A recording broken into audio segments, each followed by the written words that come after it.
Suzanne Webb, Conservative MP for Stourbridge, is also with us, who raised the issue of knife crime, particularly in the West Midlands.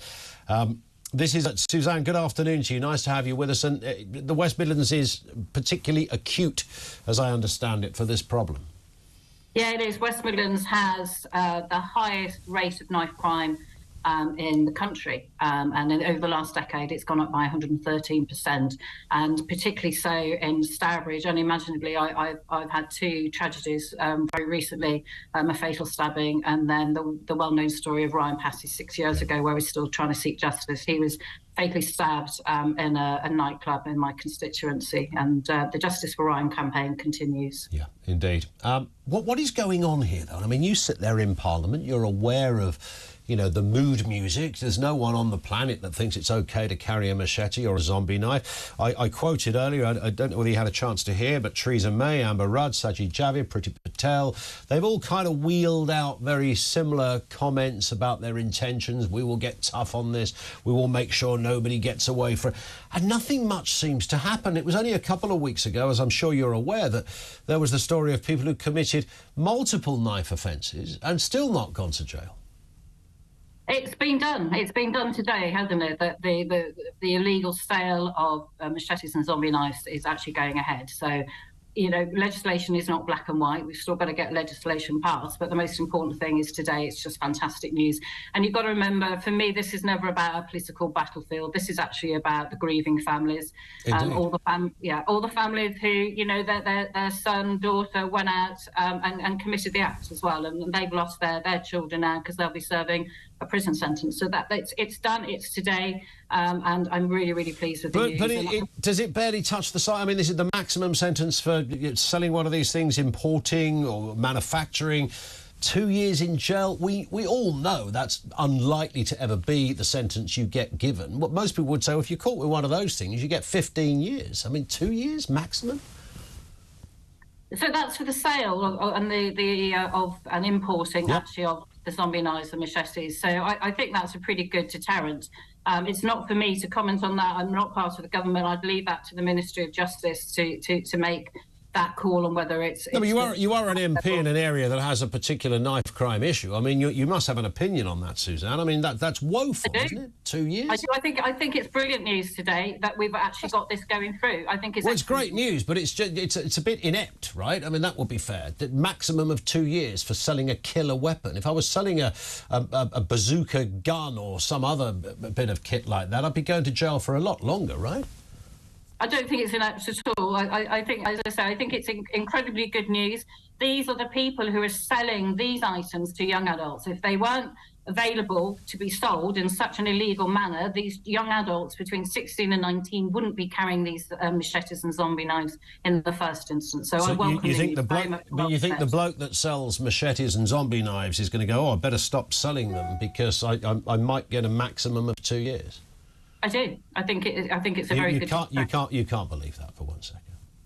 I do, but as I say, I'm not part of the Ministry of Justice, and so whoever advised and set this 2 years, that's for them to make that I don't think you'll be part of a governing party if that's your approach to it. I mean, this is a rubbish deterrent, right? I mean, that's not going to deter anyone, Suzanne. I would go and speak to those grieving families who've lost their child to the mercy. That's not the answer to the point I'm making, is it? Everybody would agree. I think those grieving families would say if you're caught with one of these things, whether you're possessing it, whether you're selling it or importing it, you're going to jail for a decade, mate. You're not going to have this maximum 2 years thing, which will doubtless be 8 months and serve 4 of those months. You're out in 16 weeks. I mean, that doesn't sound like a government that is tough on crime. It doesn't sound like... Sajid Javid saying we're making laws that are even tighter. It doesn't sound like Priti Patel saying from today we will bring the full force of the law in. It doesn't sound like Amber Rudd saying the action I'm setting out today will help keep people safe. It's not really reflective of all of that. I would go and speak to a grieving family, which I did this morning. So I spoke to the Passy family. I spoke to their spokesperson, Jason Connon. They're very pleased with the announcement. What they would like to see is that it's actually any weapon, any dangerous weapon. Well, I'd certainly agree with that. Yeah, not just those above 8 inches. So that is something I'm not sure it's going to be practical, but that is something I'm most definitely going to be passing back to the ministers and ensuring they're aware of that. So I think that's the most important thing, is speak to the grieving families, see what they want, see what they're looking for. And that's the feedback I got. They're very happy with it. The actual knife that their son, Ryan, was actually where the perpetrator went to buy that knife, it's still open. That online sales place is still open. So they are very happy with this news if it's going to stop that incidents happening and those knives being able to be sold illegally. Yeah. But unless you buy it from abroad, of course, when a whole set of laws will. Or try and extend it out to any knife over 8 inches. That's what they're looking for. Yeah, but if you get it from another country, that would be immune, one would assume, from any domestic regulation. It's a good start, and I think those grieving families are very happy. What about carrying the knife in the first place, though? The person caught with a blade, regardless of what kind of blade it is, that's where we really need some action, isn't it? Yeah, absolutely. If you carry a knife, you're going to be the perpetrator, or you're actually going to end up being the victim. So what this is calling for really is more preventative action in terms of, ensuring those young adults between ages 16 and 19 don't actually carry a knife in the first instance. And I've personally been going out and working and talking to places like the Midlands Air Ambulance, who do a fantastic job anyway, but talking about getting young adults on board, talking, seeing what happens at the scene of a crime to try and do that preventative. Then also I've been working with the James Brindley Foundation, who I'm going to be meeting very soon.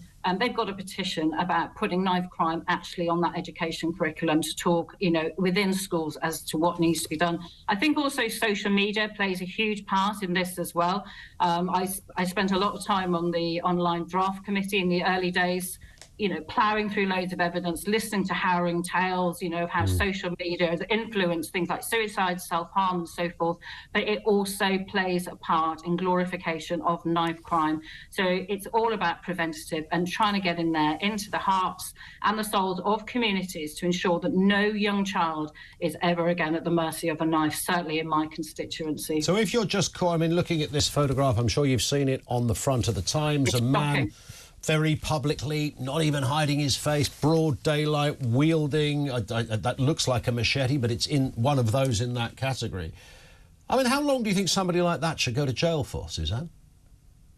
That wasn't why I was called to come on your programme. No, but given that you have a clear and well-supported interest in this, and you are speaking to victims, and you understand and your own constituency has suffered, then it would be surely an area that would be natural that I would ask about, given that there's a photograph on one of our biggest national newspapers of somebody wielding one of these things. I'm intrigued to know what you think as an elected politician should happen to somebody like that.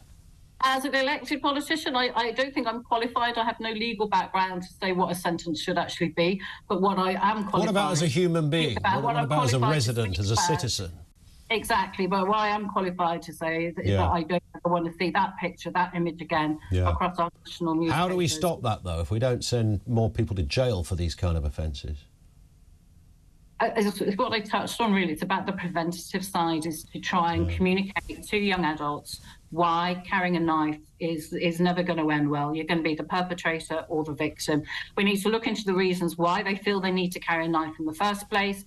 Often it's because it's fashionable. Sometimes they think it's about protection. I know for myself, in my community, I haven't got a police base at the moment. It was taken away from the constituency back in 2017. I want to see that police base back. So we've actually got a deterrent on our streets. It's what all my residents are actually calling for. So I take this opportunity to call out to the Police and Crime Commissioner, is to please go out there and get my police base out there. You've been talking about it. Just please bring it back. It's what my constituents want. But also it's about preventative policing. My new Chief Constable is very much out there doing that. That is his approach, getting more officers actually on the beat, out there on the street and out there in the community to provide some form of deterrent. But also what I touched on earlier is about that education in our schools. And I'd love people to go and sign on to that James Brindley Foundation website, because you can sign a petition there, which is calling on for that education to occur within schools. All right, thank you. Suzanne Webb, Conservative MP for Stourbridge, with us here on TalkTV. I think